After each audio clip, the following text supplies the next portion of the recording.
guys, so magandang umaga po mga kaasikaso. Panibagong buhay, panibagong trabaho ang atin na naman pong haharapin. At ngayon po mga kaasikaso ay tayo po ay magkakabit muli ng steel door. Samahan niyo po kami.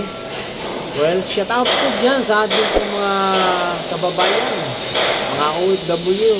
Magandang umaga po sa inyo mga idol. At siyempre po sa ating pong mga workers, mga construction workers, mga kaasikaso, shout out po sa inyo mga idol. Ayan. At ito naman po ang asikaso para asikasuhin na naman po natin ang ating panibagong trabaho po mga idol. So, sa lahat po at muli isang magandang umaga po. Lulungkot nga po ako mga kaasikaso dahil nga siyempre yung aking channel medyo bumagsak, no? Humina yung ating mga views. Hindi katulad po sa mga ibang vlogger, sa mga sikat. Talagang napakaganda po ng kanilang mga channel. So hindi nga po talaga tayo siguro maswerte. Biyayaan po tayo ng marami mga views mga idol. Pero walang problema po at patuloy lang po natin na ibahagi po ang ating mga ginagawa sa buhay po ng construction, no? At ito may kasabihan niya na walang mawala kung hindi susubukan. Yan po mga kaasikaso. So magandang umaga po sa iyo. Alright guys, kakabit na naman po tayo ng steel door. At napakarami po kasing steel door na ating kakabit. Kaya preparasyon po mga kasama. Ayan.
Kailangan po kasi ng preparasyon po mga kaasikaso. Kailangan pa natin titingan bago natin kakasa po yung ating steel door.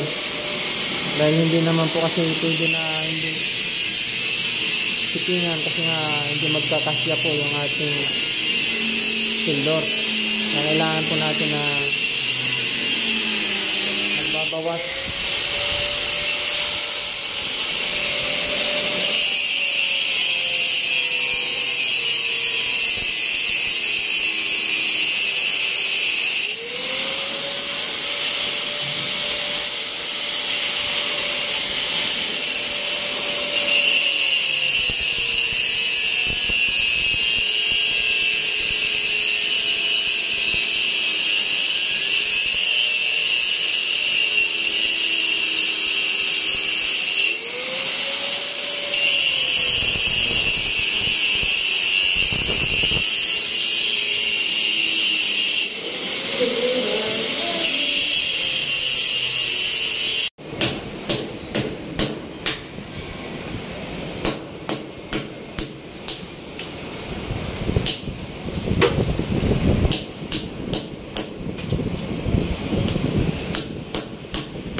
Ito po kasi mga idol, no, kaya po namin na chipingan po itong area na to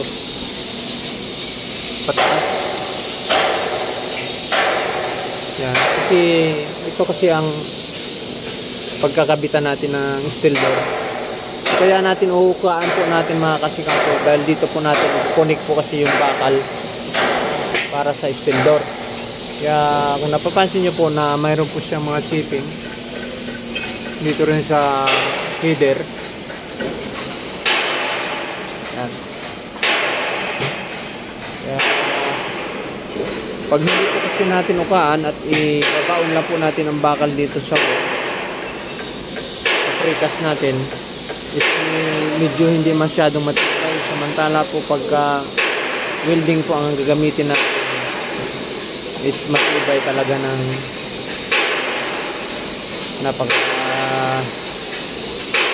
tibay kung welding po ang gagamitin natin. Kaya ganoon na lang po mga kasikaso ang ating pag-install ng mga steel door. Kailangan natin ng matibay na pagkagagawa para hindi po pa ulit-ulit yung ating trabaho. Right? Share ko lang mga kasikaso sa mga nag-install po ng steel door. Although pwede rin naman siyang ibabaon na lang natin sa magitan po ng barina. Dito po yung ating pagkakabitan ng mga bakal connection sa door.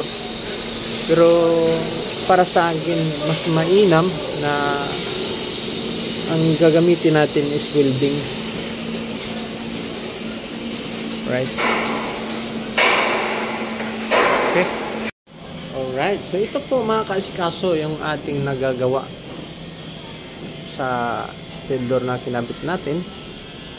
Yan. Alright. So kung napapansin nyo po, mayroon po tayong guhit dyan, ano? Naka 1 meter level po tayo mula sa baba. So silipin natin mga kasikaso yung ating pagkabit po natin ng steel door.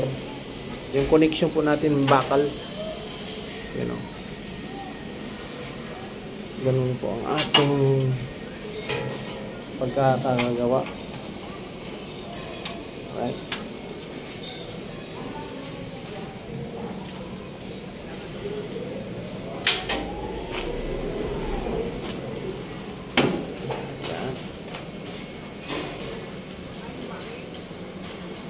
So yung natitirang hindi pa na nakaawang, so bubuhusan po natin yan. Right?